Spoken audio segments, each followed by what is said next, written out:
Recording in progress. Vamos começar, pessoal? Vamos orar e a gente já vai passar para o irmão Isaac também para a gente cantar junto. A gente já está com o Pedro e o Gabriel lá. Vamos orar para agradecer a Deus que estamos aqui. Oremos então. Pai amado, Senhor, nós estamos na tua presença, Pai. Desde esse dia, Pai, que iniciou isso, nos deu o privilégio, Pai, de estarmos aqui. Senhor, nós te agradecemos e te pedimos que conduz esse momento para a honra e glória, trabalhe nas nossas vidas, Pai, segundo a tua boa vontade. Que o nosso Senhor Jesus Cristo seja glorificado, adorado, Pai, como nosso Deus, como nosso Cordeiro amado. Que todas as coisas que aqui aconteçam hoje, ó Pai, sejam para a tua honra e glória, em nome de Jesus. Vamos cantar? Vamos exaltar o nome daquele que é digno e que é único, né?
E a minha carne exultam pelo Deus vivo.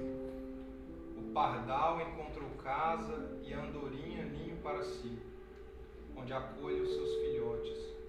Eu encontrei os teus altares, Senhor dos exércitos, Rei meu e Deus meu. Bem-aventurados que habitam em tua casa, louvam-te perpetuamente. Bem-aventurado o homem cuja força está em ti, em cujo coração se encontram os caminhos aplanados, o qual, passando pelo vale árido, faz dele um manancial de bênçãos, o cobre a primeira chuva. Vão indo de força em força, cada um deles aparece diante de Deus em Sião. Senhor, Deus dos exércitos, escuta a minha oração, presta ouvidos, ó Deus de Jacó. Olha, ó Deus, escudo nosso, e contempla o rosto do teu ungido. Pois um dia nos teus átrios vale mais do que 1000. Prefiro estar à porta da casa do meu Deus, a permanecer nas tendas da perversidade. Porque o Senhor Deus é sol e escudo. O Senhor dá graça e glória. Nenhum bem sonega aos que andam ao Senhor dos Exércitos. Feliz é o homem que em ti confia. Aleluia. 84.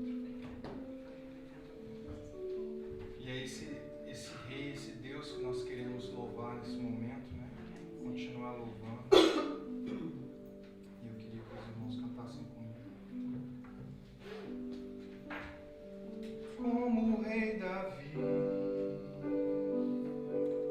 quero te louvar. Minha alma canta a ti, Senhor, em adoração. Dignas de louvor, só tu, Senhor, mas digno de louvor. Majestade santa, meu prazer é te dizer, te amo, ó Senhor, em adoração, em adoração. Nós nos rendemos nesta hora, Senhor. Eu me rendo a ti. Flui, Senhor, como um rio, rio de águas vivas, flui dentro de mim. És manancial de águas vivas. És manancial, fonte inesgotável, traz vida ao coração. Como o Rei Davi, eu quero te adorar. Minha alma canta a ti, Senhor, em adoração. Dignas de louvor, majestade santa, meu prazer é te dizer, te amo, ó Senhor. Meu prazer é te dizer, te amo, ó Senhor. Meu prazer é te louvar, meu prazer é estar nos átrios do Senhor. Meu prazer é viver na casa de Deus, onde flui o amor. Em espírito, em verdade, te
meu prazer é viver na casa de Deus, onde flui o amor. O meu prazer é viver na casa de Deus, onde flui o amor. Senhor, é na tua presença que flui vida, é somente na tua presença que flui o amor, o perdão, é somente na tua presença que flui a restauração. Não há outro lugar, Pai, onde nós desejamos estar que seja longe da tua presença, Senhor. E não podemos fugir da tua presença, ó Pai, onde quer que nós façamos a nossa cama, seja no alto dos montes ou no mais profundo abismo, ali o Senhor está. Não há ser que possa se esconder, Senhor, da tua gloriosa e poderosa presença. E é nessa presença, Senhor, que nós queremos estar. É nessa presença que nós queremos derramar o nosso coração, seja com louvores, seja ouvindo a tua palavra, Senhor. Que o Senhor venha preparar os nossos corações para receber agora de Ti, ó Pai, a boa semente. Que nós venhamos não só ser ouvintes da tua palavra, Senhor, mas que nós venhamos ser praticantes dela. Como nosso Senhor Jesus ensinou na palavra, Deus, que aquele que ouve as palavras dele e não as pratica é semelhante àquele que construiu uma casa sobre a areia. E vieram os ventos, a chuva, as águas, os rios, e deram contra aquela casa e foi grande a sua queda. Mas nós queremos ser como o outro exemplo que o Senhor dá. Aqueles que ouvem a tua palavra e as cumprem. Que é comparado ao homem prudente que constrói a sua casa sobre a rocha. E vem os ventos, vem a tempestade, vem os rios, vem a água, mas ela permanece firme porque está construída sobre a rocha. Ajuda-nos, Senhor, a ouvir a tua palavra e praticarmos. Revela nesta noite aquilo que o Senhor tem para nós, Senhor. Abençoe cada coração aqui, Senhor. Abra cada ouvido, ó Pai, fale conosco. Também as crianças, ó Deus, os juniores, ó Pai, fala de cada maneira especial com cada um, Senhor. Que nós não venhamos sair daqui vazios, ó Pai, mas que possamos ser transformados pelo poder da Tua palavra, Senhor. Em nome de Jesus, ó Pai. É o que nós te pedimos, Senhor. Amém. Os pequenininhos vão com quem? Com a Ju, né?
Vamos abrir lá então em João capítulo 12.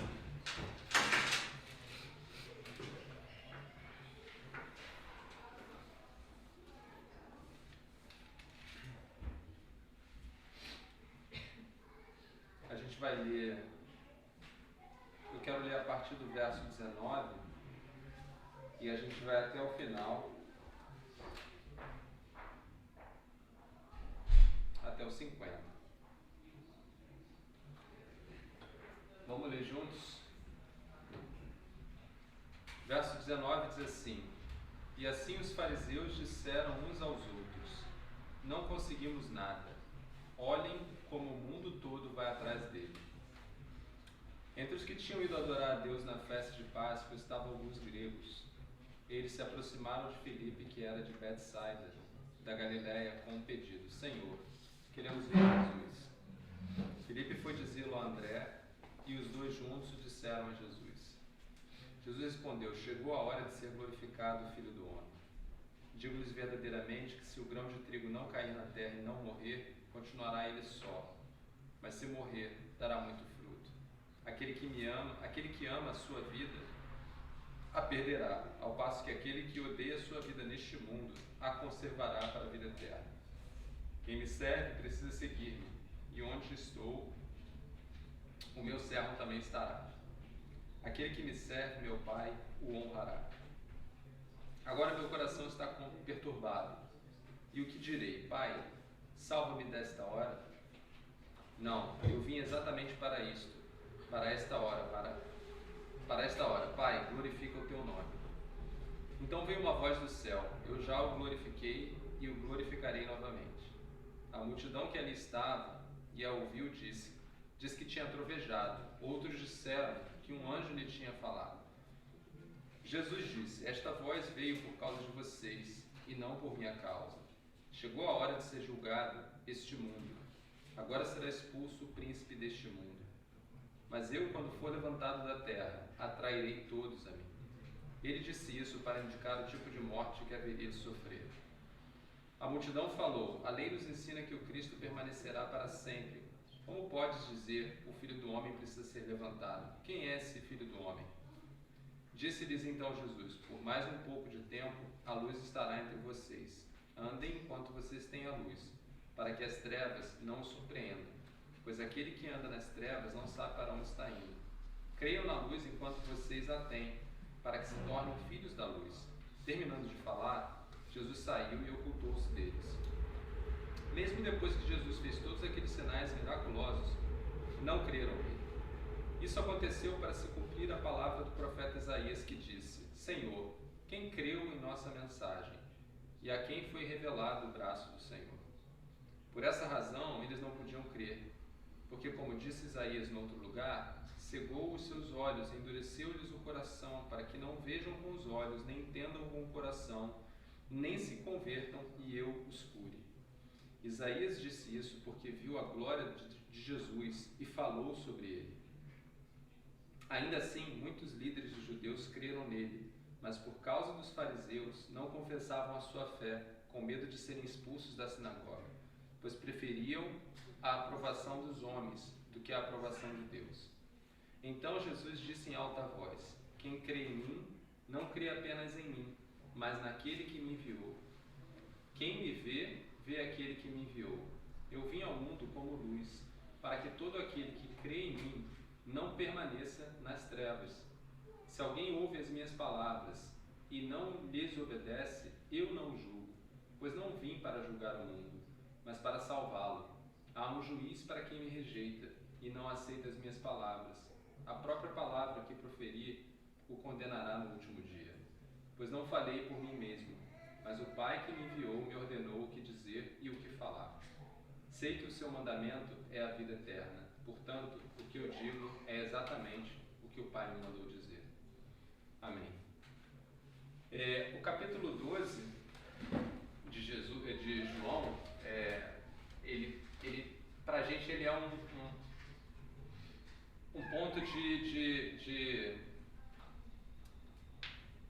é um ponto de quebra, né? Ele como é que eu vou falar isso? Ele entra num outro capítulo dessa narrativa que João está trazendo para a gente.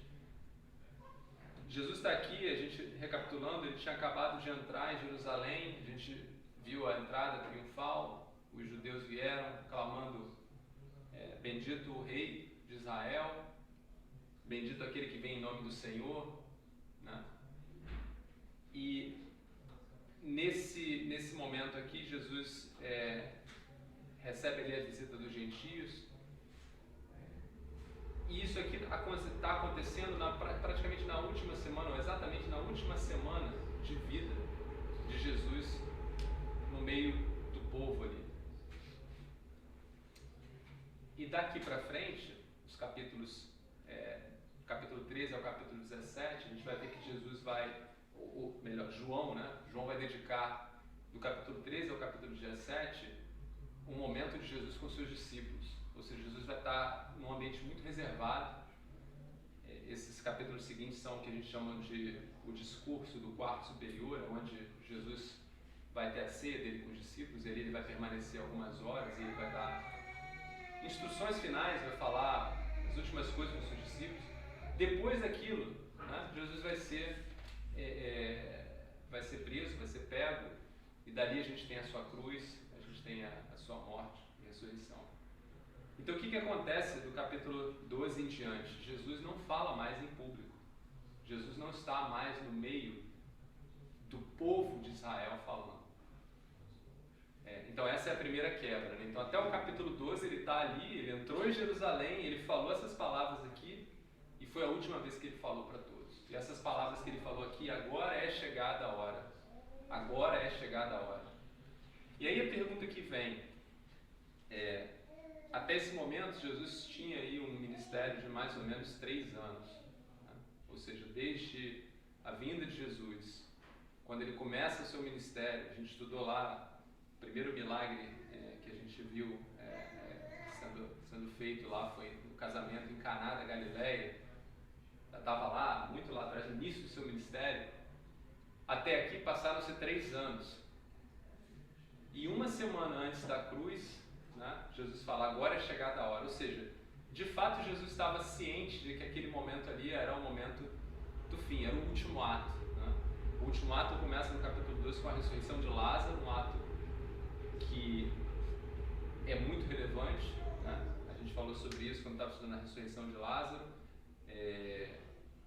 Ninguém havia sido ressuscitado dessa forma depois de 4 dias, ou seja, essa informação se espalhou. A gente sabe que muitas pessoas foram, né?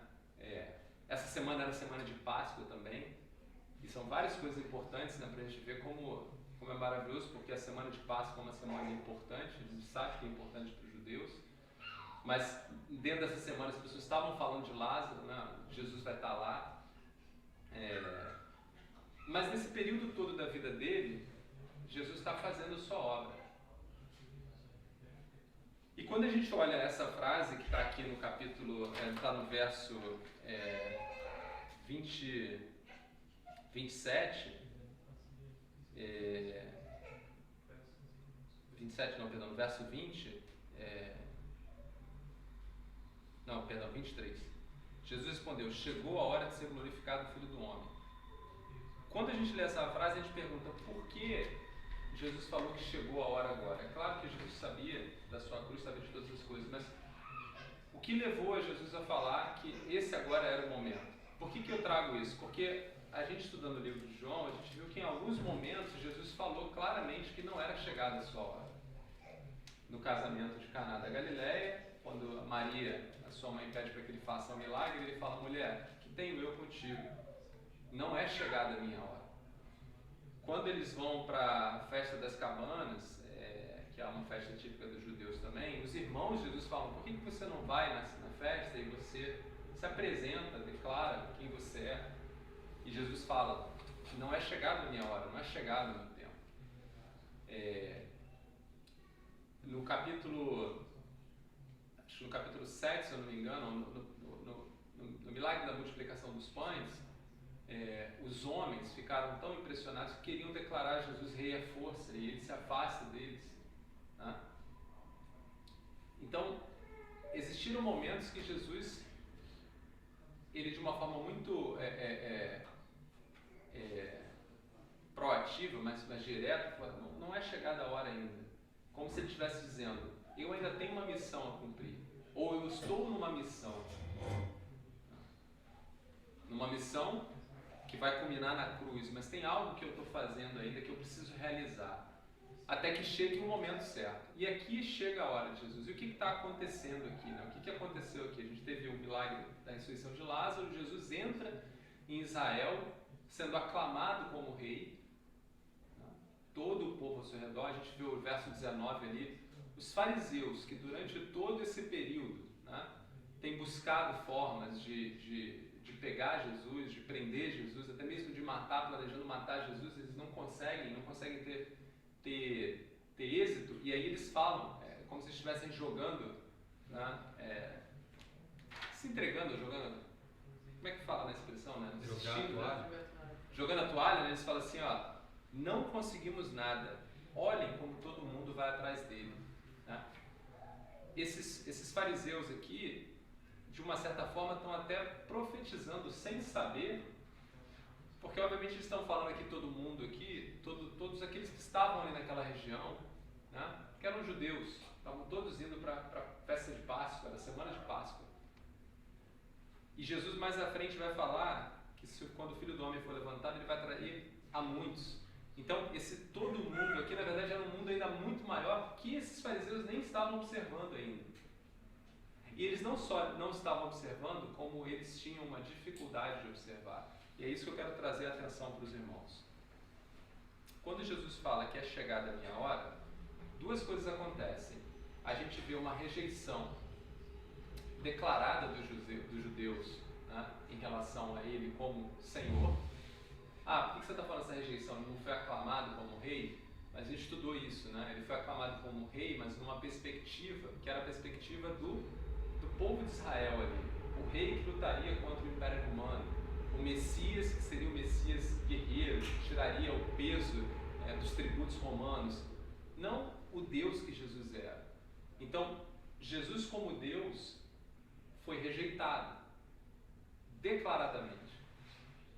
Essa é a primeira coisa que acontece. A segunda coisa que acontece ali, que está nas entrelinhas, é no verso 20. Entre os que tinham ido adorar a Deus na festa de Páscoa estavam alguns gregos. Eles se aproximaram de Filipe, que era de Betsaida da Galileia, com o pedido: Senhor, queremos ver Jesus. E para mim esse é o ponto-chave para a gente entender o que está acontecendo aqui. Além dessa transição que a gente falou, Jesus está falando em público para os judeus, e a partir do capítulo 13 em diante ele só vai falar em privado para os seus discípulos. Tem uma outra transição que é mais relevante para a gente na nossa vida hoje, tá? A gente vê a salvação que havia vindo para os judeus mudando para os gentios. Tá? Como é que começa João 1? Vamos ler lá em João 1, se eu não me engano, no verso 10. João 1, 10.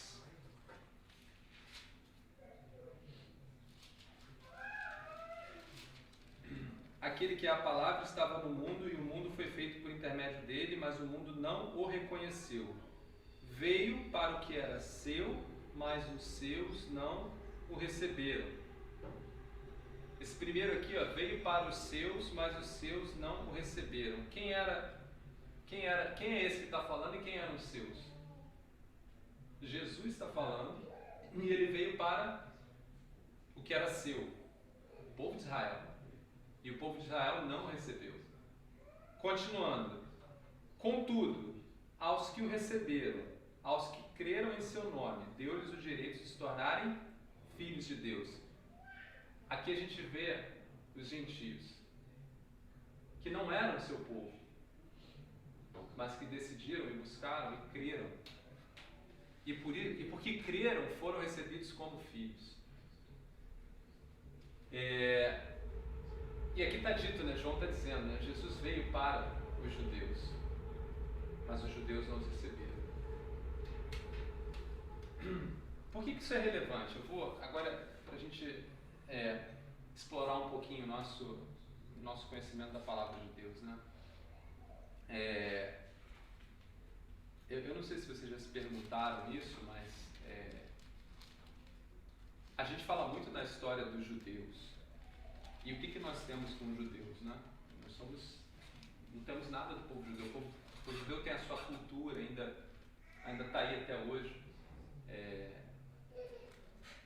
Tem uma série de coisas que os judeus ainda preservam, que a gente não faz ideia, e que são lindas, assim.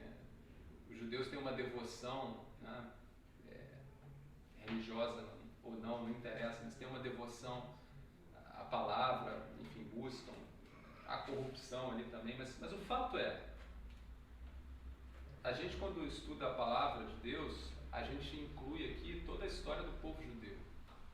E por que a gente inclui isso? E por que a gente estuda isso? Porque lá em Gênesis, no capítulo 12 de Gênesis, eu vou só lembrar para os irmãos aqui, mas se alguém abrir lá Gênesis 12, a partir do verso 3,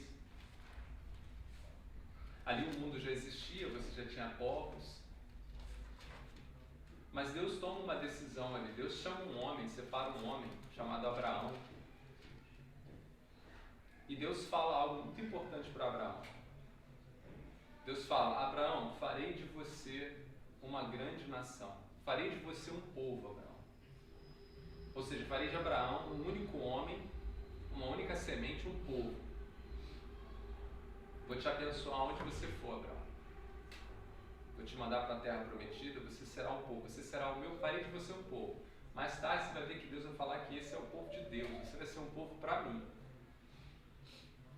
E esse vai ser, depois, ao longo da história, a história do povo judeu. A gente vai chegar lá no povo judeu. Mas Deus para ali, nessa promessa. Como é que continua essa promessa? Quem lembra de cor? Abraão, farei de você um povo, abençoarei você por onde você for, E em ti serão benditas e em todas as ti famílias da terra. serão benditos todos os povos da terra. O que Deus está dizendo ali? Abraão, eu vou fazer de você um povo para mim, e por esse povo eu vou proclamar meu nome para todas as nações da terra. Vocês, Abraão, ali está falando para Abraão só, mas ali fazendo referência ao povo que virá de Abraão. Vocês serão o quê? Minhas testemunhas. Você, povo judeu, vocês vão declarar o nome do Senhor para todos os povos da terra, para os gentios, para nós. Isso estava ali desde Gênesis.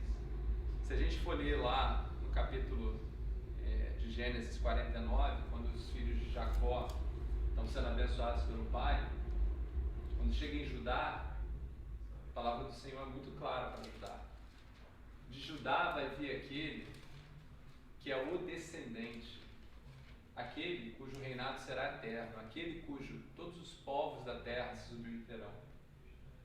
Ali em Judá, que é já o povo judeu, já a origem do povo judeu, né? Deus já está dizendo, o remanescente, ainda não tem nem Davi, mas a raiz de Davi vai vir, e por ela todos os povos serão alcançados. Quando a gente continua a história, já agora em Davi tem lá, se não me engano, em 1ª ou 2ª Crônicas, Davi tem um desejo no coração de construir um templo para o Senhor, e o Senhor fala para Davi: não, você não vai construir um templo para mim, na verdade eu que vou construir uma dinastia para você. Nunca deixará de existir um rei da linhagem de Davi, tá? E Jesus é da raiz de Davi. E essa promessa ao povo de Israel, ela sempre existiu, mas na caminhada desse povo com Deus, a gente conhece a história, o povo de Israel se desviou muitas vezes, seja por idolatrias, seja por rebeldia.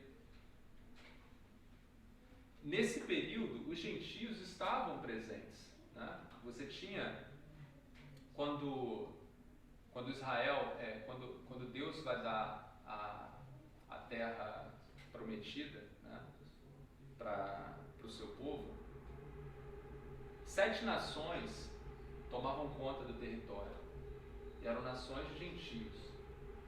Uma dessas nações eram os cananeus. Vocês vão ver que a gente, na semana passada, o Regis estava trazendo essa passagem da mulher cirofenícia, lá em Lucas. Em Mateus fala dela sobre sendo uma cananeia.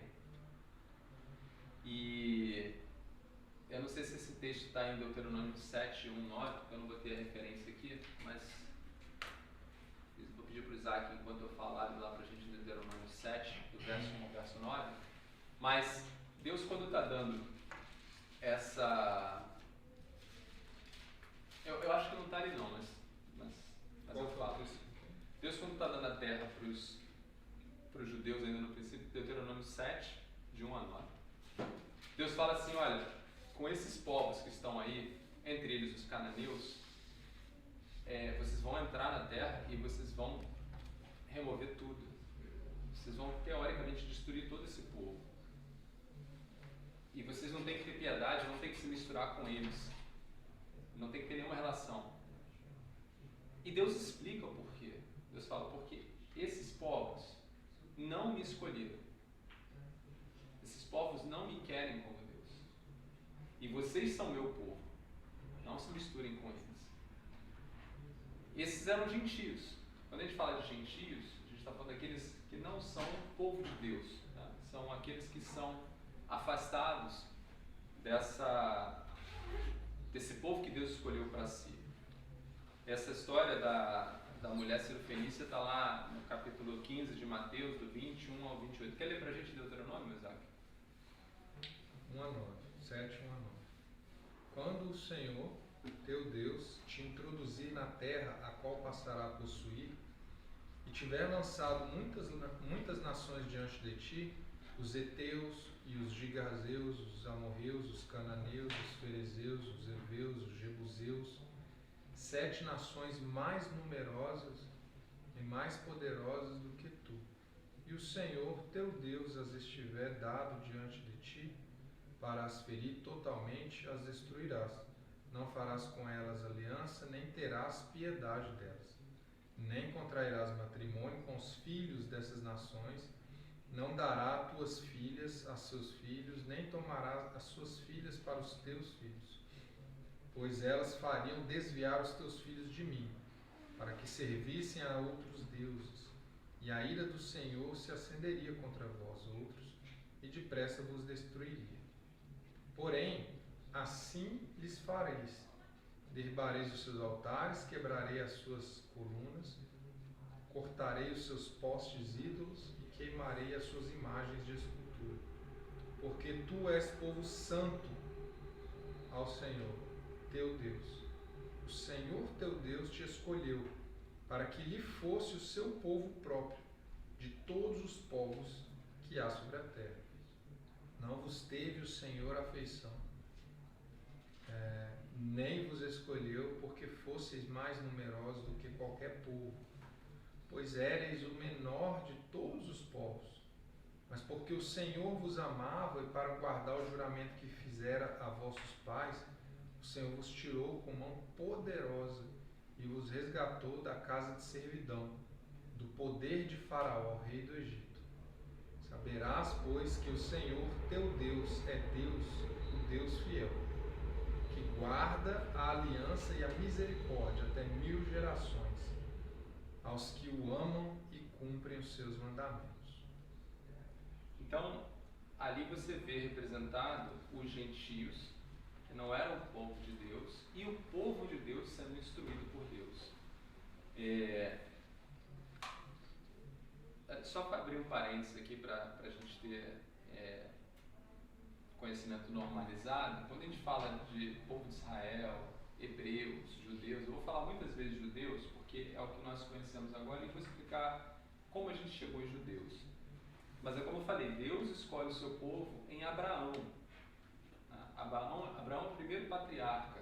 Depois você tem Isaac, não esse que está aqui, mas Isaac, filho de Abraão, e Jacó. E de Jacó você tem as 12 tribos de Israel, e das 12 tribos de Israel você vai ter Judá, que é um dos filhos, uma das tribos, né? E aí de Judá, né, você tem o nome judeu. Né? Por quê? Porque as 12 tribos elas vão se dividir num dado momento. 10 tribos vão ser consideradas a Israel do norte, 2 tribos, Judá e Benjamim, vão ficar no sul. Israel do norte vai, no exílio da Assíria, vai ser praticamente exterminado. A capital de Israel do Norte, onde tinha um templo, era Samaria. Lembra? Então, pensa que Israel do Norte são os samaritanos, que não são mais judeus puros, porque no período do exílio na Assíria, eles se misturam, eles se relacionam. Então, os samaritanos são uma mistura de judeus com outros povos. Já Judá permanece. Judá também entra no exílio da Babilônia, nós conhecemos esse exílio da Babilônia. Só que Deus, como Ele é fiel à sua promessa, a Davi, a Abraão, né, o remanescente de Israel, o que acontece depois do cativeiro na Babilônia? Deus permite que os judeus sejam reavivados em Neemias, nós estudamos Neemias. Então vai haver uma reconstrução do templo. Estou falando tudo isso porque quando eu falar de judeus, vocês vão ter que lembrar da história do povo toda desde Abraão, desde quando eles estavam no Egito, que a gente leu aí agora, né? Quando eles saem do Egito, Moisés tira esse povo do Egito, né? Eles vão para a Terra Prometida. Na Terra Prometida ali tem os amorreus, os cananeus e as outras tribos. Essas tribos eram gentias, são tribos que não estavam não tinham relação ali com o povo de Israel. Por isso que Deus é duro e fala, não se misture com eles. E aí Jesus, quando Deus envia Jesus, e a gente estava falando isso, esse era o ponto que eu estava fazendo, né? Durante todo o ministério de Jesus, Jesus estava numa missão, e na última semana dele, quando ele diz que é chegada a hora, a gente tem ali a figura dos gentios aparecendo. Então, que missão é essa? Por que a hora é chegada? Né? Porque essa missão de Jesus ali, ela acaba. E vai começar agora uma segunda etapa, né? Através da cruz de Cristo, quando Cristo vai alcançar todo o mundo agora, na figura ali dos gentios, ou seja, o mundo dos gentios, o mundo não conhecido. Mas o que acaba ali nos judeus? Né? Só para vocês terem uma ideia do que eu estou falando, abre para a gente lá em Mateus 15, vamos ler rapidinho aqui, uma fala que é muito dura, mas ela é importante para a gente. A partir do verso 21, Mateus 15, a partir do 21. Essa é a história da mulher cananeia, mas eu quero ler só uma frase para os irmãos.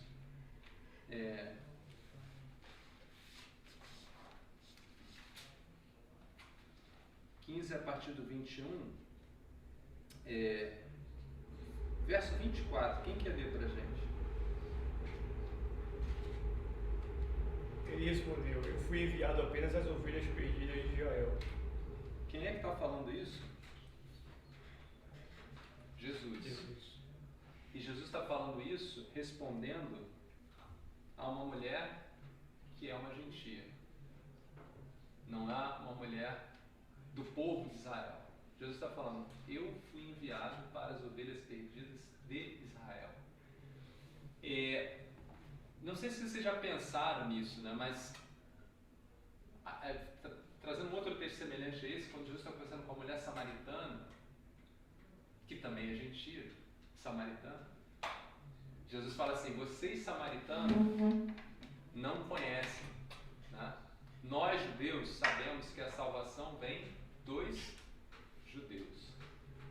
Nós judeus sabemos onde adorar. Ela pergunta, não sabemos onde adorar, vocês não sabem porque vocês não conhecem, porque vocês não são o povo de Deus, porque vocês não têm relação com Deus. Nós judeus temos, por quê?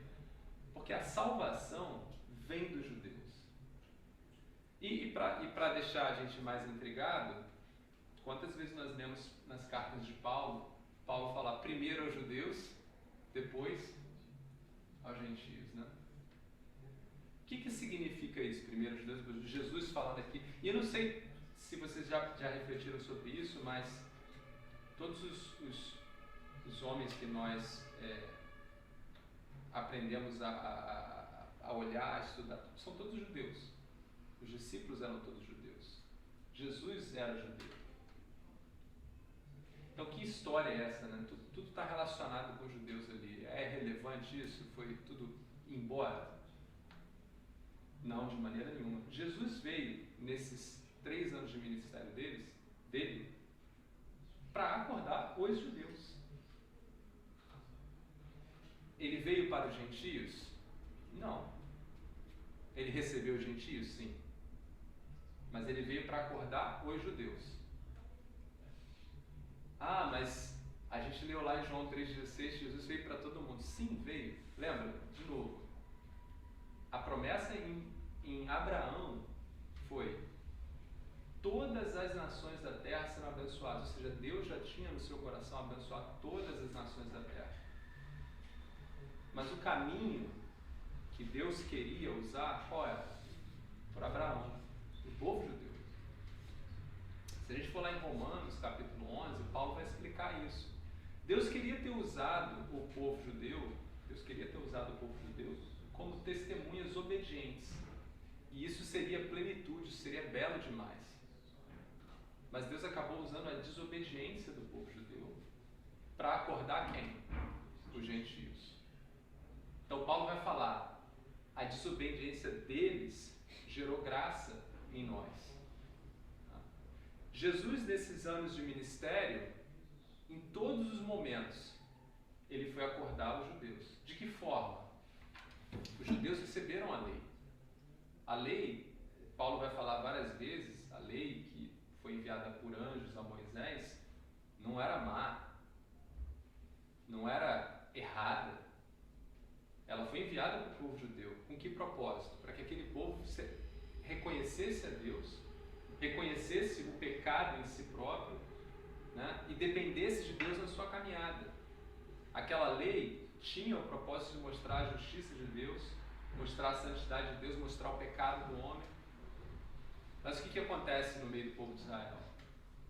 O povo de Israel usa aquela lei dentro de uma religiosidade e ele passa do ponto. Nós estudamos isso no capítulo 10, né, quando Jesus está falando ali do bom pastor e do rebanho, que por sinal ali Jesus faz outra revelação, né? Ele fala, eu tenho outras ovelhas que são de outro rebanho. Ou seja, ele está ali falando para o povo de Israel, mas está falando, olha, eu vim para acordar vocês, mas eu não vou acordar vocês para ficar com vocês, eu vou acordar vocês para alcançar as outras ovelhas. O propósito de Jesus sempre esteve lá, o propósito de Deus sempre esteve lá. Mas ele veio acordar os judeus, falar, judeu, você está interpretando a lei para o seu próprio interesse. Por isso que Jesus batia sempre no sábado. Não, lembra que vários dos milagres de Jesus foram feitos no sábado, meio que como uma afronta, e a gente até discutiu isso, por que Jesus aproveitava fazer essas coisas no sábado? Porque de fato ele queria mostrar para os judeus, judeu, você está passando do ponto, você está deixando de reconhecer quem eu sou e reconhecer qual é o teu chamado como povo. Eu não vou recordar aqui agora em qual salmo está, ou até mesmo está no salmo, mas os judeus são chamados de luz para as nações. Tá? Porque desde o princípio Deus criou esse povo por Abraão com esse propósito de se tornar um povo de missionários, um povo de testemunhas do Senhor. E no capítulo 12, quando Jesus entra ali em Jerusalém e percebe que todo aquele povo estava em unidade de espírito e coração, buscando um rei para Israel, a Israel politizada, religiosa, e os gentios aparecem, Jesus ali mostra que há uma mudança, um shift, né? Os gentios vão ser agora as testemunhas. Os gentios vão proclamar aquilo que os judeus deixaram de proclamar. Se a gente ler lá vamos abrir rapidamente em Atos, capítulo 13, Paulo está ali em Antioquia e ele está falando com judeus e gentios. Atos 13,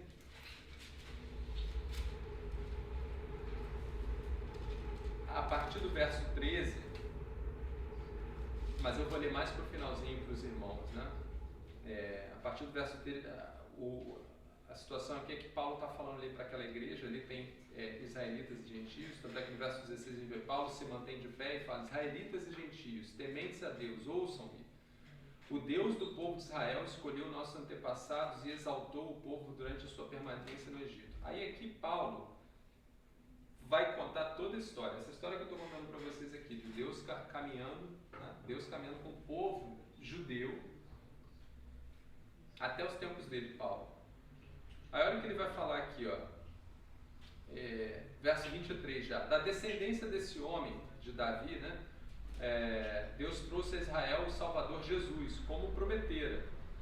Antes da vinda de Jesus, João pregou um batismo de arrependimento para todo o povo de Israel.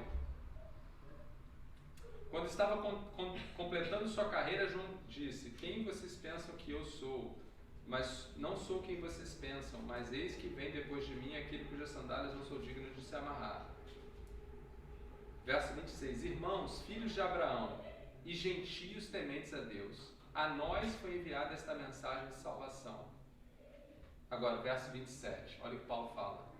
O povo de Jerusalém e seus governantes não reconheceram Jesus, mas ao condená-lo, cumpriram as palavras dos profetas, que são lidas todos os sábados.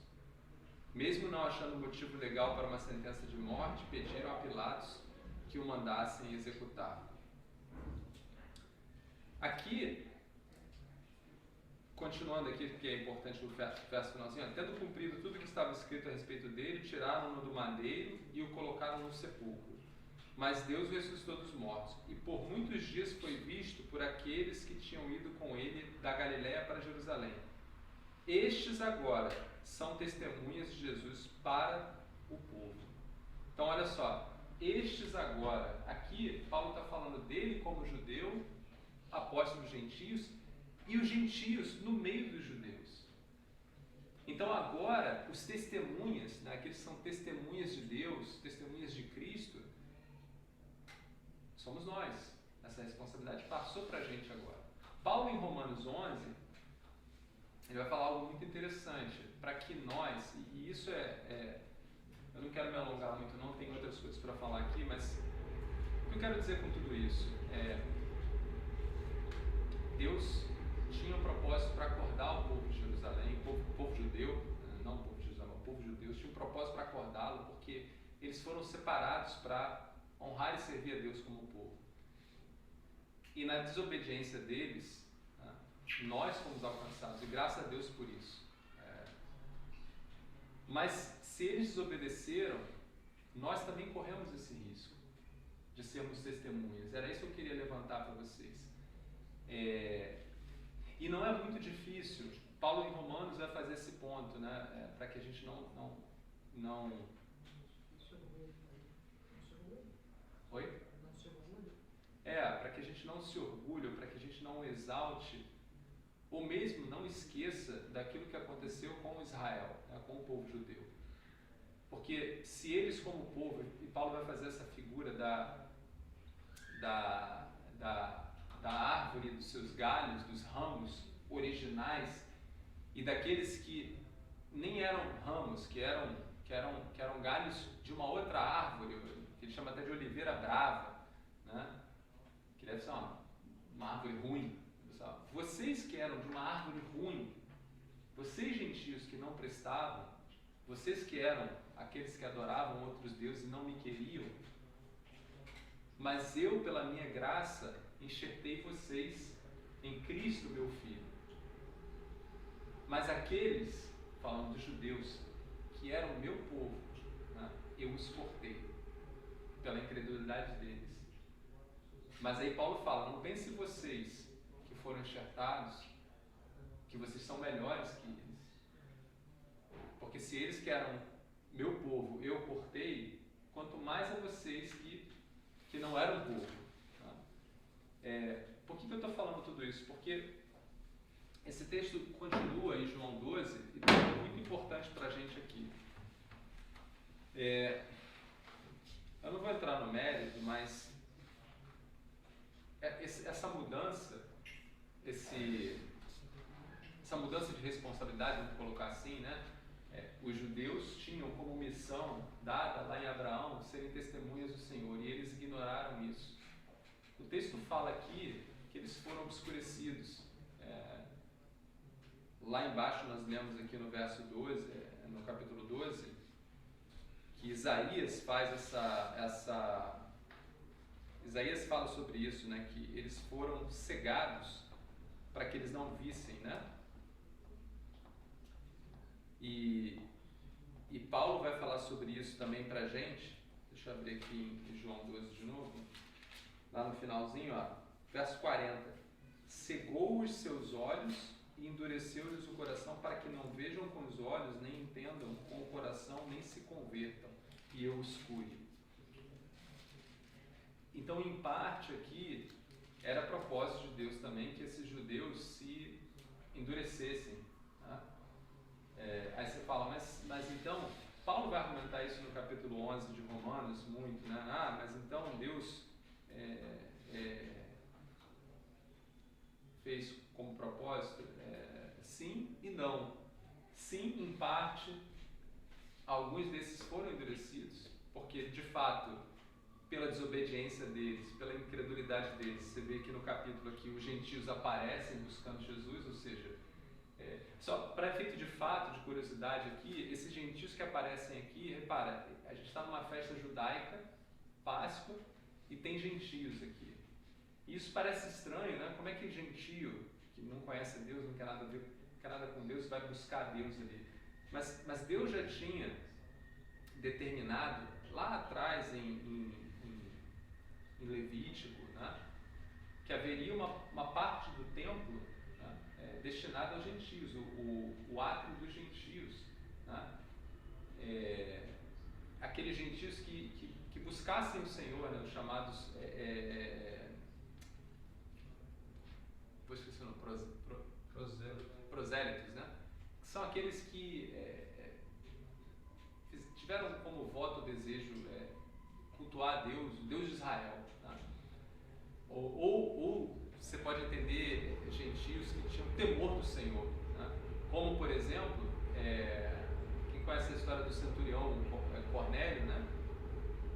É um homem que Jesus fala, né? Não achei em Israel fé como a desse homem. Por quê? Porque ele é um romano, o centurião romano, e ele está com o seu filho adoentado, e ele clama a Jesus para que vá, né, curar o filho dele. Jesus fala, não, eu vou com você. Ele fala, não, você não precisa, não sou digno de sair da minha casa. Eu sou coronel, capitão aqui, eu dou uma ordem e ela é cumprida. Eu creio que se você der a ordem vai ser cumprida. Coisa absurda, né? E Jesus o cara fala, distraiu direitinho. Esse cara, né, não tem outro igual a ele aqui. E ele era um gentio. Então alguns dos judeus de fato foram cegados, mas outros não. Paulo em Romanos 11 vai dizer que ele próprio foi eleito, separado. Quais são os outros que foram separados? Os próprios discípulos, né? Jesus andou com os judeus, seus discípulos conseguiram vê-lo, mas alguns não. Mas qual o ponto que eu quero fazer com isso? O convite que Jesus faz para nós hoje, no que a gente chama de plenitude dos gentios, ou seja, nós hoje, tá? Depois eu vou falar um pouquinho do povo de Israel, mas nós hoje temos esse chamado, temos esse sacerdócio de proclamar Cristo a todo mundo. Tá? Mas de que forma? Né? Tem um chamado específico, tem um convite específico de Jesus aqui. E ele fala isso aqui assim, ó, no verso...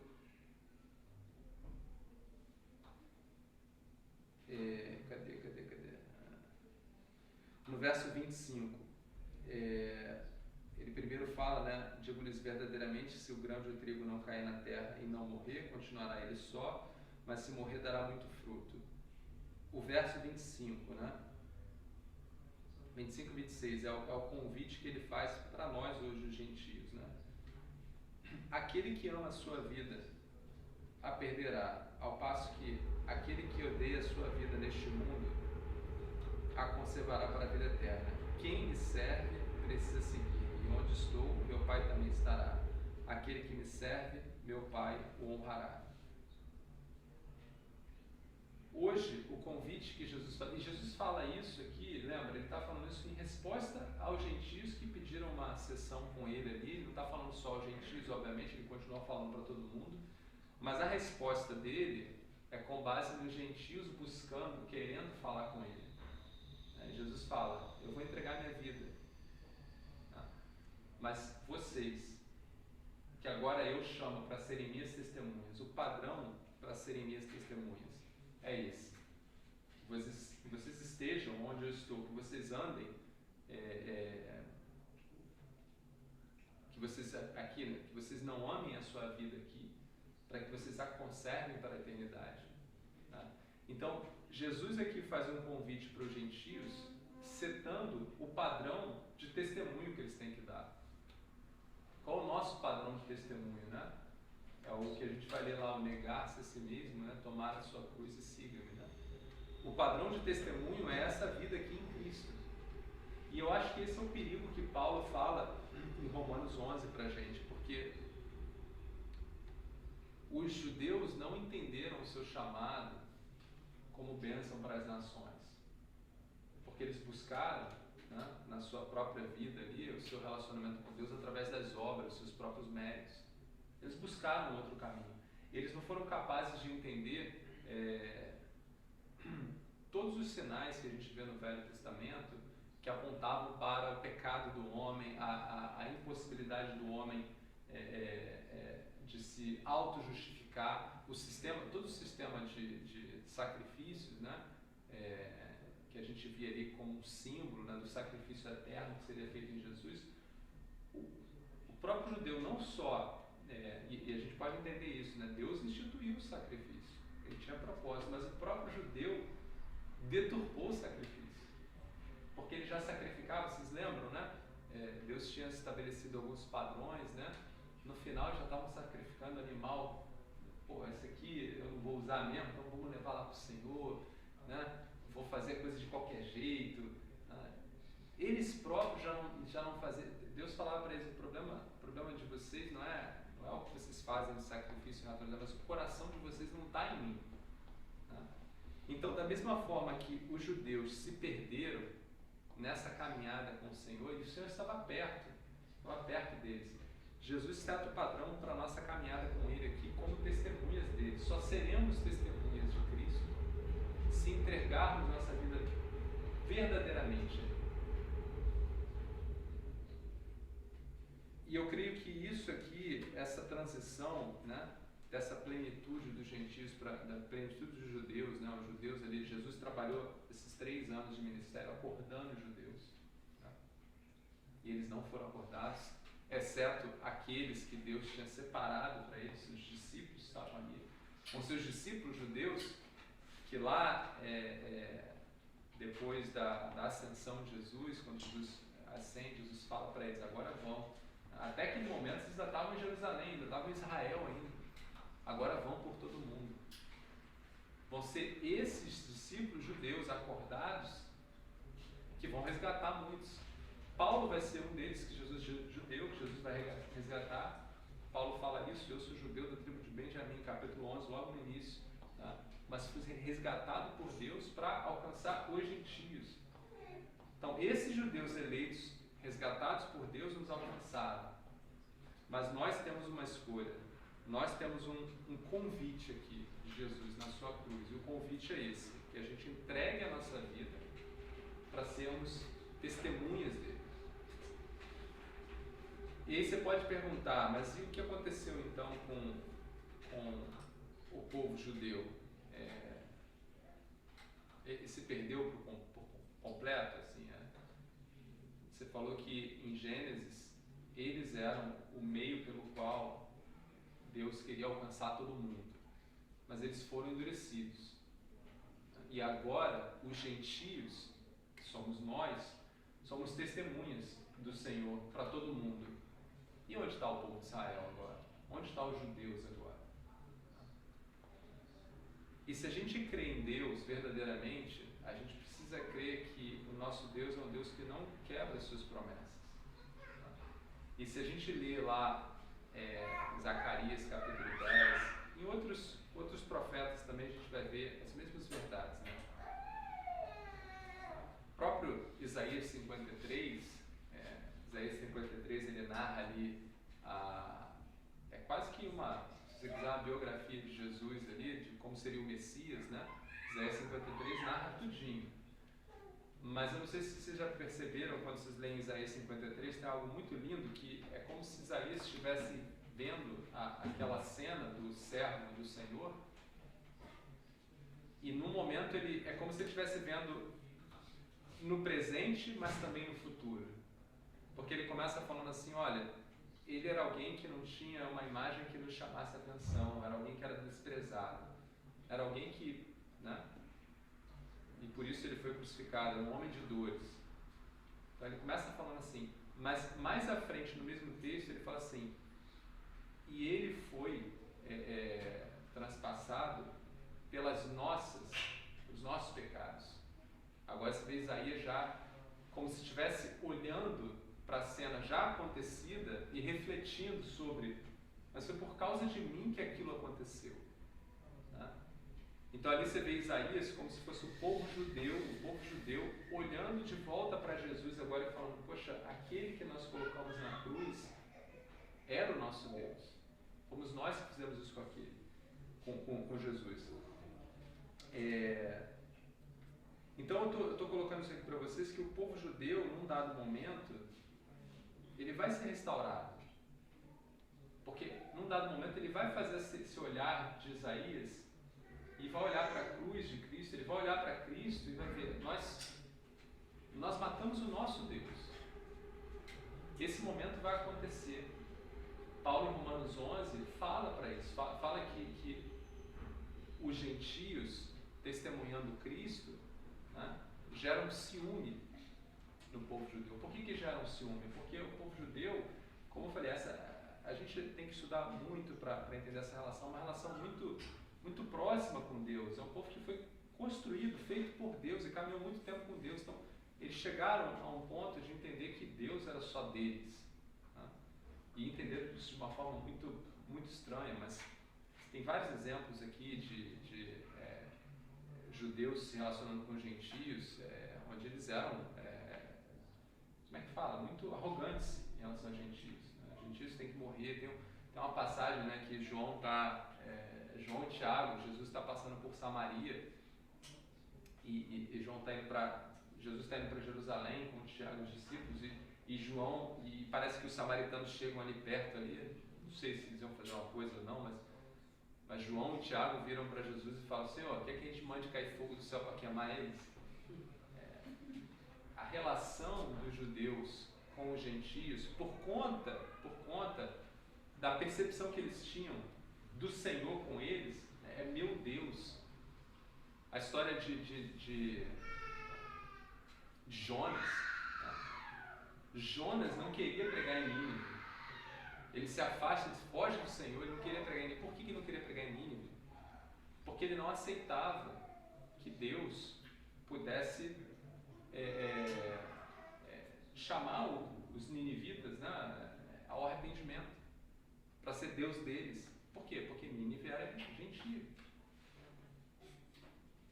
E é tão lindo que no final do capítulo, a história de Jonas é muito linda. No final, Deus fala para Jonas, Deus faz uma metáfora, né, que acho que todos aqui gostam muito, né, da planta, faz nascer uma árvorezinha ali, dá sombra para Jonas, ele fica felizão, e depois Deus mata a árvorezinha e Jonas fica enfurecido.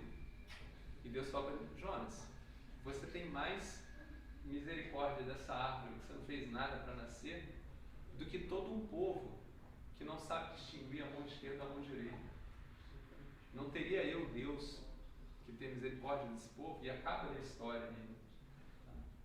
E aquilo ali era uma metáfora dos gentios. O que era não distinguir a mão esquerda da mão direita? Os gentios não tinham a palavra. Né? Lembra? O povo judeu tinha a palavra de Deus nas mãos. Então repara, o que eu quero mostrar para vocês, o povo judeu todo foi o tempo inteiro perseguido por Deus, trabalhado por Deus, conduzido por Deus. Jesus veio para exortá-los, para reconduzi-los o tempo inteiro, e ainda assim eles se afastaram. Os gentios, por outro lado, eu li aqui alguns textos com vocês, quão distante nós estávamos e ainda estamos, se não entregarmos a nossa vida nesse convite que Jesus faz. E entregar é entregar completamente. Se a gente quiser, de fato, fazer parte do povo de Deus, a gente não pode ter amor a essa vida aqui, a gente tem que deixar a nossa vida ser usada por Cristo como testemunha para o mundo. É de fato deixar ser usado. Esse é o convite, senão nós também estaremos fora. Então, como eu falei aqui, o povo judeu vai ser resgatado. A gente lê lá em Apocalipse, que é no final da história, a gente leu semana passada, ou retrasada isso, as 144 mil pessoas, né? São 12 mil de 12 tribos. Você fala, como assim? Como assim? No céu vão ter 12 tribos de novo.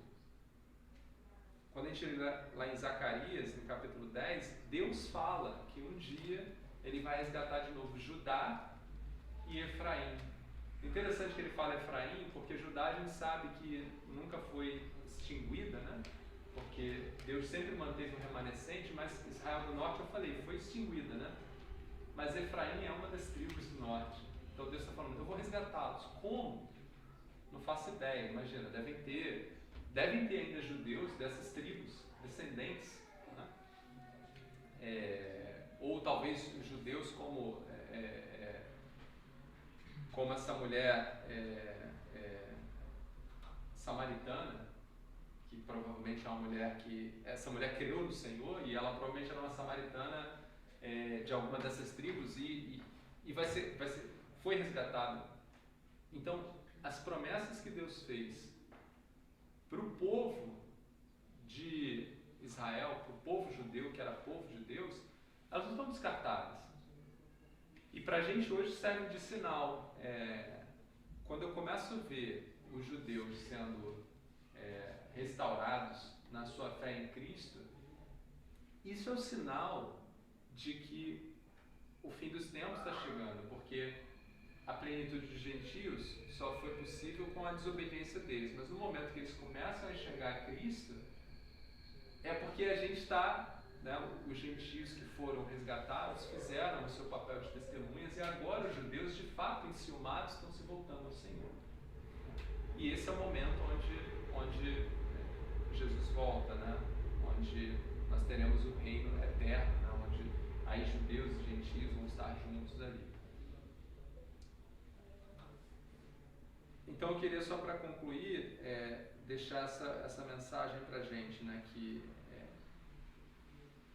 a gente tem a responsabilidade hoje que antes foi, como Paulo falou em Atos, antes foi dos judeus. Que responsabilidade é essa? De proclamar o único e verdadeiro Deus para todas as nações do mundo. Hoje somos nós aqui proclamando, por exemplo, para os muçulmanos, para os indianos, para os chineses. Tá? A gente não tem como, a gente não está numa época ou não está num momento de esperar que os judeus façam isso. Os judeus ainda estão em que situação? O que vocês acham? Endurecidos. Por mais triste que pareça. Eu estava assistindo um vídeo, eu estava falando com o Regis mais cedo, estava assistindo um vídeo recente, dois pastores jovens que vão para Israel. Israel, pelo que eu vi no vídeo, assim, eu conheço alguns israelenses, né? Uma cidade fantástica, assim, moderna, pô, os caras falam de tudo, né? E aí, esses dois, eu não sei se eram pastores, não, posso estar equivocado, mas tem dois homens, eles começam a narrar ali a história de Isaías 53, porque tem muita coisa do povo judeu que tem a ver com essa caminhada com Deus, né? Por exemplo, ensino. É um povo que é extremamente qualificado. Ensino, busca conhecimento. E essa busca pelo conhecimento, pelo estudo, pela iluminação, é para ter relacionamento com Deus. Só que eles usam o relacionamento de forma equivocada, mas é para ter. O judeu é criado para estudar o Talmud, a Torá, o tempo inteiro, 3, 5, 10 vezes por semana. Coisa que nós não somos. Eles são muito presos naquilo. Então o que é interessante ali é que esses pastores estavam ali, eu não sei se eram pastores, lendo Isaías 53, e Isaías 53, como eu falei, é uma biografia de Cristo que quase é muito difícil você não ver né? Ali retrata tudo, né? Retrata a cruz, retrata a ressurreição, tudo. E esses homens, várias pessoas na rua, né, acompanhando essa leitura, assim, interessante. E os pastores ali falando, poxa, e tem outras profecias, né, de que o Messias tinha que vir antes da destruição do templo, isso aqui e tal. No final eles fazem a pergunta: vocês conhecem alguma pessoa, ouviram alguma pessoa no passado que pudesse ser esse que está sendo dito aqui? Aí você vê as pessoas, não.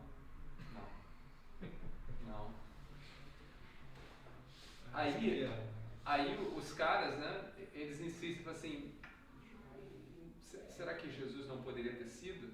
Aí alguns falam, Jesus faz muitas coisas dessas que estão aí. Eu não acho que ele não creio nele não. Então você vê que ainda hoje, por mais óbvio que pareça, para eles, na Bíblia que eles usam, por mais na cara, eles ainda vão falar, esse não é o nosso Messias. E isso é muito triste, Aqueles homens que ali em João 12 falaram, nosso rei vem aqui, uma semana depois estavam falando, crucificam. E hoje, se você vai lá em Israel, lendo Isaías 53, você esse Jesus aí não, crucificam, esse não é nosso Deus. Então, esse endurecimento permanece ainda hoje. E a gente tem que tomar muito cuidado na nossa vida hoje, na nossa responsabilidade como servos do Senhor. O padrão não é baixo para viver com o Senhor. O padrão, Cristo mesmo define. Aquele que amar a sua vida aqui, não é digno de me seguir. Você olha a história dos judeus que enxergaram ao Senhor, como Paulo, né?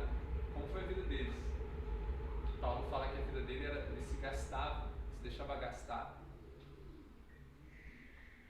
É uma vida que não tinha preocupação com esse plano, né? Paulo vai falar de novo, vou referir a Paulo o tempo inteiro, mas Pedro também. A vida onde esses homens de fato enxergaram que a vida deles pertencia ao Senhor, então eles colocaram a vida dele para uso diante de morte, diante de qualquer coisa. Esse é o caminho, não tem outro caminho. Como diz lá em Hebreus, né? Se eu não me engano, em Hebreus 2, que ele fala, o autor fala, se eles que não tiveram, né, o mistério revelado, não escaparam, como escaparemos nós se negligenciarmos a salvação? Sim. Então essa relação para a gente é muito importante de entender e não fazer, não diminuir, não achar que os judeus erraram, mas para a gente é fácil, a gente é melhor,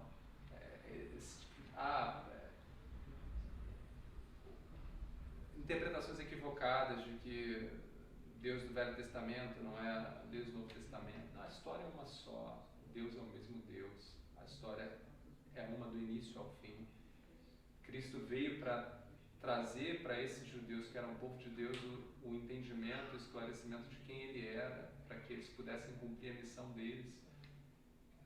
Jesus não rejeitou os gentios que o procuraram, e Jesus, num dado momento, mostrou que na sua cruz, agora o véu estava rasgado, ou seja, agora os gentios tinham acesso direto ao Senhor, e os gentios seriam testemunhas. Paulo fala que nós hoje somos sacerdócio santo. Ali Paulo não fala mais dos judeus, ali Paulo está falando de nós. Sacerdócio santo, somos povo eleito. Povo de Deus, somos povo de Deus. Mas a gente precisa entender que o preço é alto, que o custo é alto.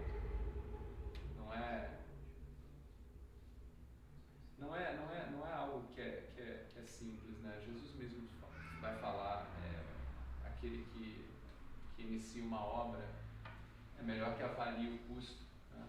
Para que seja capaz de concluí-la, porque senão é melhor nem iniciar.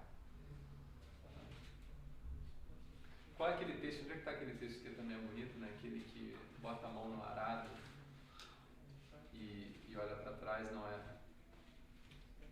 Quem lembra disso aí? Isso é Isso Quem bota a mão no arado e não olha e olha para trás não é digno. não é digno de... Cadê o Felipe com a... Tá procurando aí? Tá Acho que é Novo Testamento. no celular? Lucas 9:62. Lê pra gente aí, Isaac. Mas Jesus replicou: ninguém que tendo posto a mão no arado e olha para trás é apto para o reino de Deus. E isso é muito sério. Isso é muito sério. A gente estava conversando, a gente viu no Evangelho de João até agora, né, todos os judeus, né, Jesus estava ali pregando judeus. Quantas vezes os judeus desistiram? Viram milagre, aceitaram, desistiram. Viram milagre, aceitaram, desistiram. Aqui mesmo, em João 12, a gente viu que muitos creram, mas por receio dos fariseus, porque eles preferiam, né, a glória dos homens, eles decidiram não aceitar. Né? Isso aí que está escrito, né, aqueles que botam a mão no arado e olham para trás não são dignos, é porque é muito fácil para a gente aceitar, né, a parábola das sementes, né, é muito fácil a gente aceitar a mensagem de Cristo, né? Difícil é se comprometer com ela, porque o comprometimento é a entrega da vida. Essa parte é que é a parte que a gente não quer, mas esse é o modelo, esse é o padrão, não tem outro. Comentários? Tem duas perguntas. À vontade. Uma tem a ver com os judeus. Por que será que eles não acreditam? Será que em algum momento Isaías deu a entender que seria esse rei libertador que iria derrubar o governo? Ou que não fosse esse Messias que eles realmente encontraram? Será que em algum momento no livro? Porque eu tenho a impressão, de vez em quando eu leio Isaías, é um livro muito complicado, que estava lendo esses tempos. Tem hora que parece que realmente é um pouco, que vai vir o libertador, que vai tirar da escravidão, que essas metáforas talvez não ficaram tão claras, por isso eles esperaram. A palavra de Deus fala de um endurecimento, né? Paulo, no capítulo 11 de Romanos, ele termina com uma poesia, uma oração que é linda demais, e eu falei esses dias pro Gabriel em casa. Quem de nós é capaz de sondar o Senhor? Né? Então, tinham eles plenas condições e capacidade de entender a mensagem? Eu não sei dizer. A gente consegue ver que haviam pessoas capazes de entender, né? Porque nós vemos elas, mas outras não. A gente sabe com certeza que o não entender a mensagem era parte da história, por causa da maldade. Então, a corrupção no homem, a corrupção do coração do homem, fazia ele não ver a mensagem certa. Mas até que ponto alguns também foram endurecidos, para mesmo que quisessem não vissem. Então, assim, a gente não vai saber, é difícil. É como você falou, parece ser algo do tipo, cara, não foi feito para vocês verem, né? Mas ao mesmo tempo a gente tem exemplos de pessoas que puderam ver. Né? Por exemplo, a Raabe, que nem era da tribo de Israel, temeu ao Senhor. Mesmo não conhecendo, temeu ao Senhor. Então, eu entendo que o temor a Deus, né, ele sempre esteve presente e era acessível a qualquer um. Mas muitos ali se inebriaram, né, como se embebedaram pela religiosidade, por essa coisa da maldade do homem, que vamos criar talvez uma religião pra gente aqui, vamos fazer algo pra gente aqui. Então, mas é uma pergunta interessante. Tem algumas pessoas aqui, desses aqui, quantos foram eleitos? Paulo vai falar em alguns eleitos, né? Então, alguns foram de fato escolhidos para servirem, né? Outros foram endurecidos. Então, não dá muito para responder se houve endurecimento completo ou se eles também se endureceram. Para mim, as duas coisas. O fato é, o pecado estava ali e esse coração caído não ia enxergar o Senhor de jeito nenhum. Né? Mas dois pontos aí, Demetrios, porque Jesus de fato ele vai voltar como esse libertador também, mas não naquele momento, né? Não naquele momento. Talvez um problema de timing ali que eles entenderam? Mas também tem aquela questão da soberania de Deus, da cooperação, do livre-arbítrio do homem, né? A palavra de Deus diz que o escândalo ele tem que vir, né? Para que se cumpra o plano de Deus. Mas ai por quem vem, né? Ai daquele por quem dá o lugar. E quando Jesus estava falando do traidor, se não me engano, né? Ele tinha que ser traído, né? Sim. Mas quem se colocou na brecha, entre aspas, foi Judas, né? Poderia ter sido outro, mas foi Judas que... Então, às vezes a gente olha como, Deus endureceu o coração dos judeus, né? Mas até que ponto o coração foi endurecido e há perversidade no próprio coração do judeu. Então isso é um mistério. Para mim as duas coisas estão ali, né? O quanto de uma ou quanto da outra, a combinação disso, essas são as tensões que, quando a gente lê a palavra de Deus, a gente precisa aceitar. Nem sempre a gente tem resposta. Então, eu falei, Paulo lá, Romanos 11, isso é Paulo, com provavelmente um conhecimento do Senhor muito mais próximo do que o nosso, né? Mas ele fala, quão insondável é o Senhor. Quem primeiro deu um conselho para ele não existe. Ó a profundidade das riquezas. Assim, Deus tem os seus caminhos, né? Então, em parte, você tem um endurecimento ali, você vê a ação do Senhor. Em parte, é o próprio pecado no homem que faz o homem. Quanto isso se mistura? Não sei. Mas eu entendo o que você está falando. Às vezes parece, mas é como o Isaac falou. Por conta de um desejo já na carne, você antecipa algo. Por exemplo, aqui no João 12, é tão interessante que Jesus fala em Filho do Homem. Tá? Fala do Filho do Homem ser pendurado. Essa imagem de Filho do Homem, você vai ver em Daniel.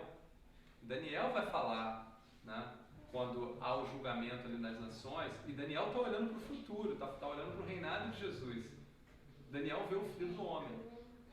Então, de fato, é o que o Isaac falou, é um período que ainda haveria de vir. Então, provavelmente, porque eles estavam ali, por conta do pecado deles, né, subjugados com os romanos, eles queriam antecipar algo que viria mais à frente, sim, o reinado de Cristo mais à frente, não naquele momento. Por isso queriam forçar Cristo a ser rei ali naquela hora.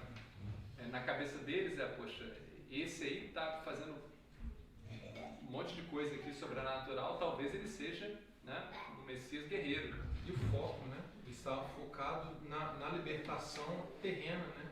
Sim. Cristo veio oferecer uma libertação muito maior que eles estavam focados na libertação terrena, eles estavam focados neles como povo, eles estavam focados no sistema judaico, e Cristo veio para mudar tudo isso. Cristo veio para mostrar-los a esperança de Deus para toda a humanidade. Não é só para os judeus, ela passa pelos judeus. Vocês eram para ser testemunhas, mas a bênção que foi feita a Abraão não para em vocês. Vocês não esqueceram disso? Se esqueceram disso. O reino não era o reino para cá, era o reino eterno. Então Jesus veio mostrar essas coisas, mas esses homens já estavam num ponto de endurecimento que não queriam mais. Já não queriam mais aquilo que eles queriam, eles já sabiam o que queriam. Eu quero alguém que me tire dos romanos.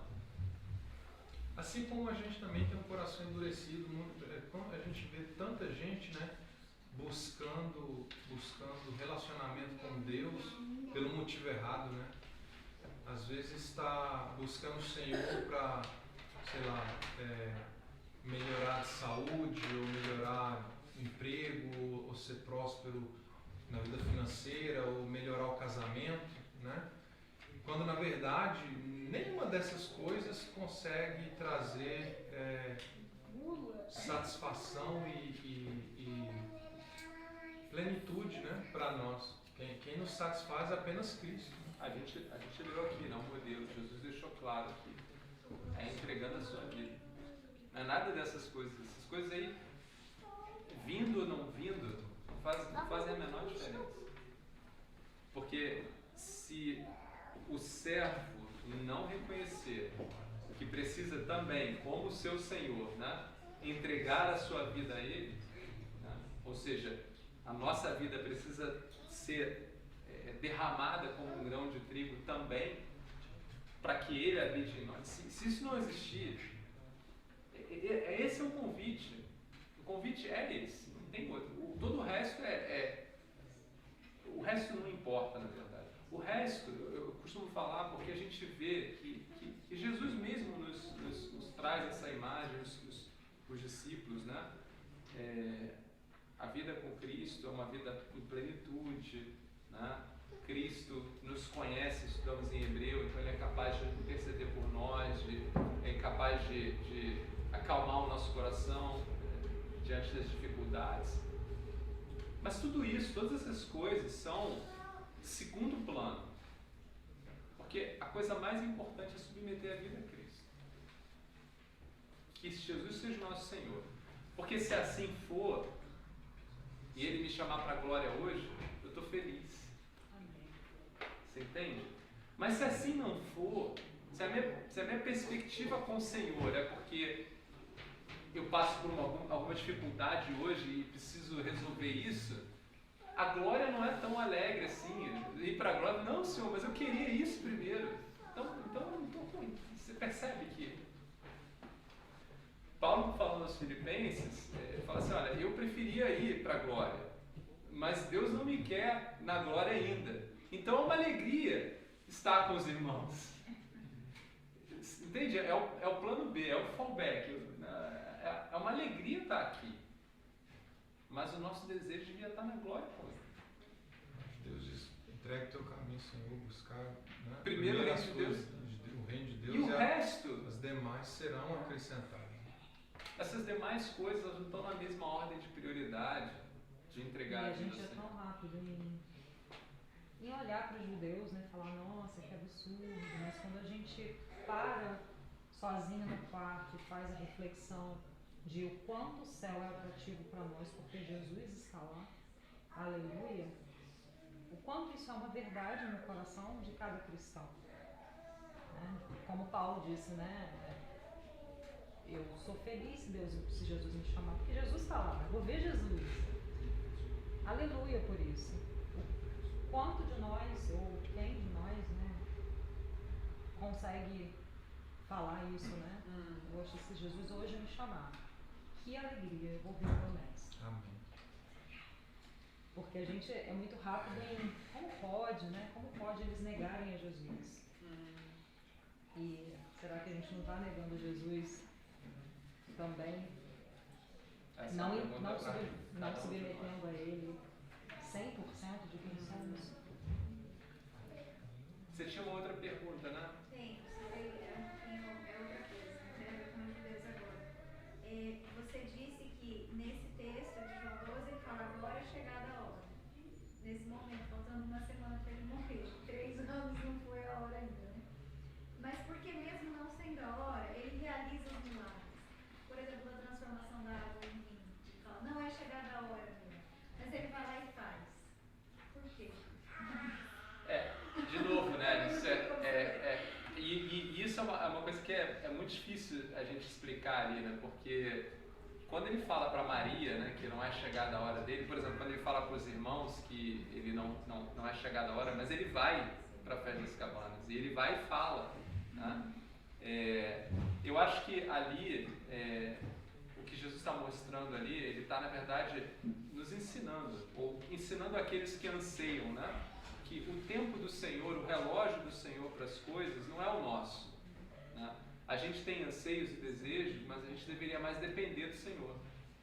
As coisas, no meu entendimento, né, as coisas com o Senhor, elas vão ser sempre as perfeitas, mas nós tendemos a antecipar as coisas. Então, por exemplo, ali eu acho que Jesus foi carinhoso com Maria, né?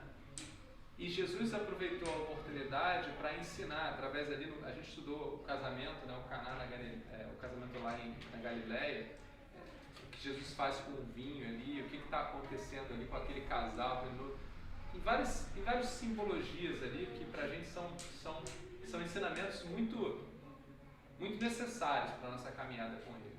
Mas de fato, aquilo tudo ali, para todo o ministério dele, ainda não havia chegado a hora. Ali ele ainda estava num processo de acordar o povo judeu. O Regis tem uma explicação muito interessante para aquilo e eu acho que essa é a forma que nós temos que ver, né? O tempo do Senhor é sempre o perfeito. Quando nós antecipamos o tempo do Senhor, porque Ele é misericordioso, Ele é amoroso, muitas vezes Ele atende. Mas a gente acaba não recebendo a perfeição do Senhor. Ou seja, Ele transformou aquela água em vinho. Né? E aquele vinho foi excelente. Né? Mas aquele vinho acabou. E aquele vinho não saciou a vida daquele casal e a vida daquelas pessoas para a eternidade. O vinho que saciaria para a eternidade era o sangue do Cordeiro na cruz, na hora certa. Então, a gente recebe muitas vezes do Senhor porque Ele derrama a bênção, né? Mas a bênção maior que Ele quer que nós recebamos, a gente muitas vezes a gente fica antecipando coisas, né? É exatamente isso, assim, poxa, eu quero isso, quero aquilo e tal. Quando na verdade a gente já tem Ele, o que é a maior das bênçãos, e a gente não absorve. Então acho que é um pouco disso. Eu queria falar uma coisa aqui para a gente encerrar. A gente falou bastante do povo judeu aqui, e quando a gente estuda a palavra de Deus, isso começa assim, né? Por que a gente estuda a palavra de Deus? Por que tem gente que lê várias vezes, 10 vezes, eu estudo pouco, mas por que a gente estuda? Porque na verdade o tempo do crente que entrega a sua vida para o Senhor é um tempo para conhecê-lo cada vez mais. Então a gente estuda para conhecê-lo cada vez mais. E quando você conhece o Senhor, quando você busca esse conhecimento e Deus te permite, através do Espírito Santo de Deus, encontrar as verdades que Ele tem para a nossa vida, isso é bênção para nós, sim, porque transforma a nossa vida. Mas isso é um aroma suave para o Senhor. Isso é alegria para o Senhor, porque o que Ele quer de nós é esse relacionamento. Pensa que num casamento, ninguém casa para ficar distante. Não faz sentido, né? Você quer casar para estar cada vez mais junto, né? Imagina se o casamento fosse, você casou e agora você se separa, você não quer nem ver a pessoa, não faz sentido. Então, quando nós escolhemos o Senhor, o que o Senhor mais quer é que nós tenhamos um relacionamento com Ele, esse relacionamento através da palavra. E o que é a beleza disso tudo? É que você descobre quais são os desejos do Senhor, quais são os desejos de Cristo. E nós vimos aqui que o povo de Israel é povo de Deus, é desejo dele ter o povo dele. E ele vai resgatar esse povo. A gente leu em Zacarias. Ele vai reunir a Israel. E aí eu não estou falando de toda a Israel santa, eu estou falando do povo judeu. Ele vai resgatar. É desejo dele. Ele ama o povo que é dele. E se nós dizemos que amamos ao Senhor, nós temos que amar esse povo também. Nós temos que amar. Essa mesma profecia que você falou lá de... Agora eu perdi aqui. Zacarias 10. Não. De Abraão, onde Deus promete que em ti serão benditas todas as famílias da terra. No mesmo texto ali ele vai falar: abençoarei os que te abençoarem e amaldiçoarei os que te amaldiçoarem. Nessa linha desse mesmo texto, né? De que Israel é um povo que deve ser querido. Sim. E por quê? Porque ele é querido do Senhor. Então, é aquilo que a gente fala, né? Se eu amo a minha esposa e eu sei que ela ama algo, eu preciso amar aquilo por ela. Né? Eu amo também, porque eu a amo. Então, se a gente diz que ama o Senhor e Ele ama o povo judeu, nós precisamos orar e clamar e amar esse povo. Então, quando a gente vai descobrindo o Senhor na palavra, a gente vai descobrindo várias coisas que Ele ama, que Ele deseja. Né? E nós precisamos amar e desejar essas coisas. Enquanto estamos aqui. Por quê? Porque um dia estaremos com Ele e viveremos nessas coisas. Então, enquanto estamos aqui, nós buscamos amar e conhecer essas coisas para que a gente seja conhecido cada vez mais dele. Tá? Aí tem uma canção que eu queria pedir ao irmão Isaac para cantar com a gente, que fala o Lamento de Israel.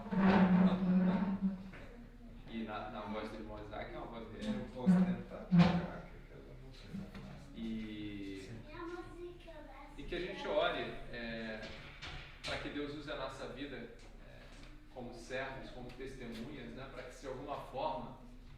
nossa vida alcance esse povo, né? Que eles tenham, como Paulo vai dizer, né, ciúme da nossa relação com o Deus que é Deus do povo deles. É nosso Deus, mas é também Deus do povo deles, que eles têm um ciúme. E aí eles se voltem para o Senhor. Depois leiam Romanos, do capítulo 9, para quem quiser conhecer mais. Capítulo 9 ao capítulo 11, Paulo vai investir 3 capítulos só falando do povo de Israel, da relação do povo de Israel com Deus. E nós cristãos muitas vezes temos uma visão equivocada e diminuímos essa relação porque a gente entende que Deus vai resgatar todo mundo. De fato, né? Gênesis já fala isso. Mas isso não significa que o povo que é dele, ele deixou de lado. Senão Deus seria um Deus que não era um Deus de promessas, um Deus mentiroso. Ele não é. Nosso Deus é um Deus que cumpre suas promessas. Então você pensa em Zacarias e Ezequiel, que vai restaurar Israel, né? Efraim, e a gente lê em Apocalipse. São as 12 tribos, 144 mil vem de 12 tribos. São as 12 tribos do povo de Israel. Então nós vamos crer nisso completamente. Aí te botei na fria, irmão? Não, eu pus a Mariana, daí vai dar tudo certo. Aí vai dar certo. Eu tô dividindo pra conquistar, né? Porque essa música não é fácil, aí ela toca e eu canto, senão não sai. A gente vai dar.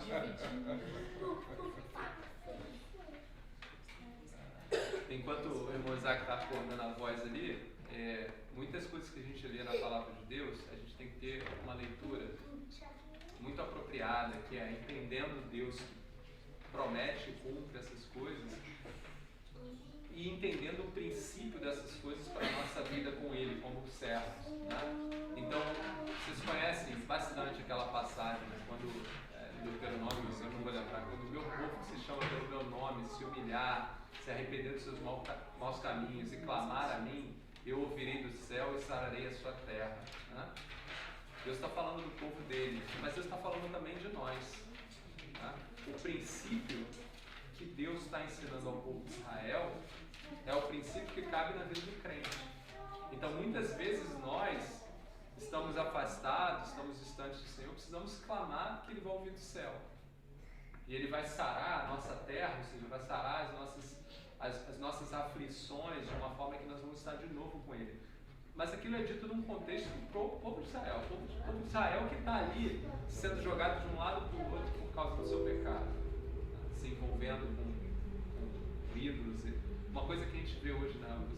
Os judeus não são envolvidos mais em idolatria, né? Parece que eles aprenderam de tanto que apanharam, não se envolvem mais com idolatria.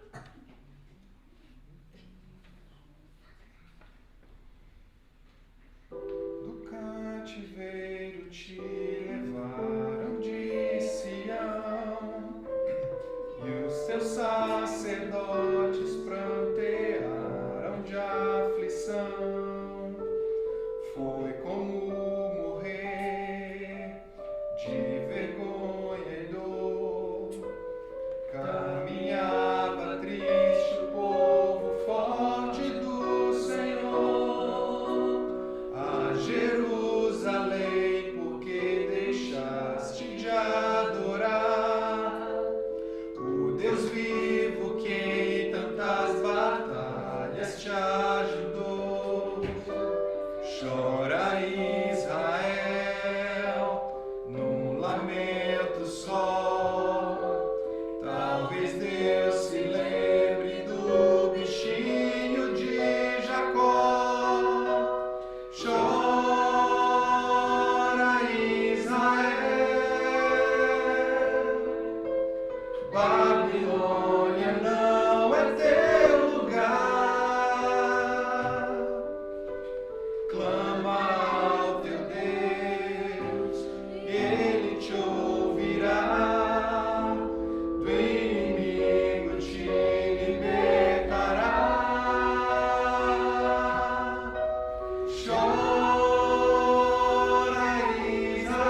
Jerusalém, porque deixaste de adorar o Deus vivo que em tantas batalhas te ajudou.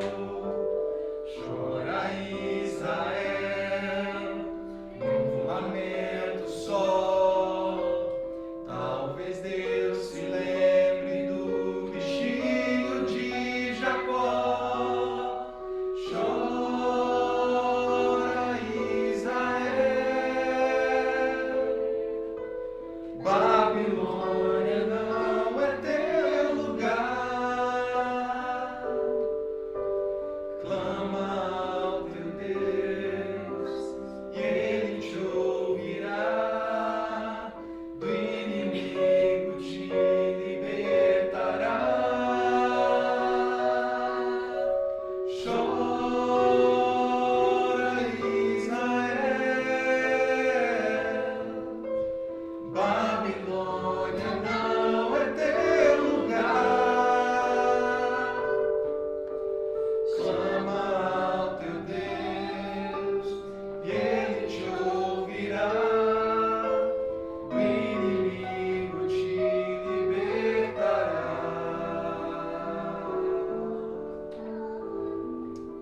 E se clamarmos nesta noite, o Senhor nos liberta de qualquer cativeiro que nós tivermos. Ele nos liberta.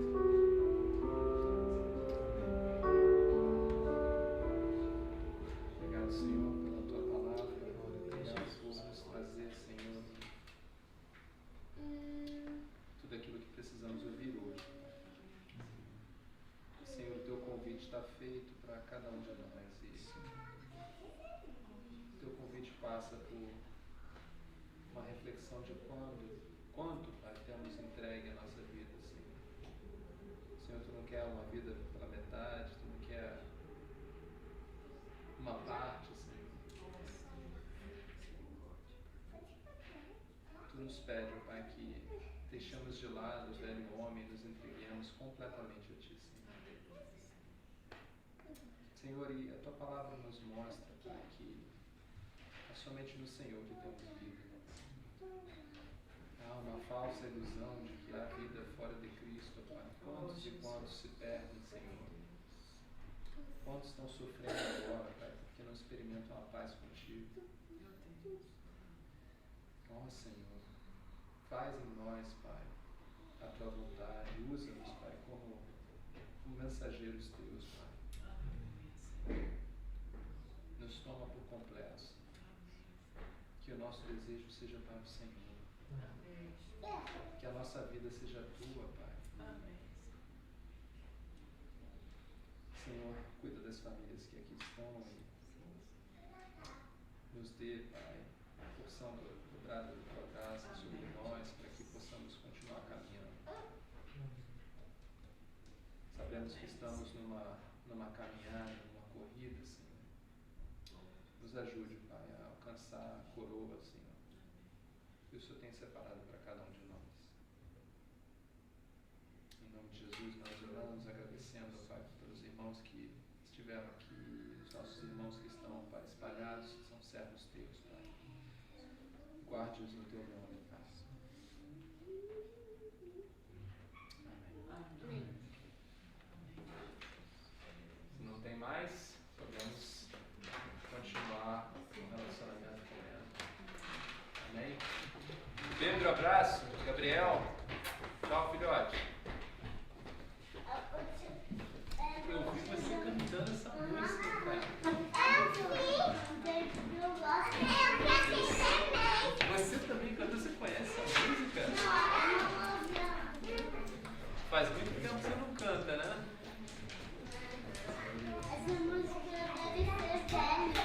Essa música não é velha nada, cara. Essa música é velha,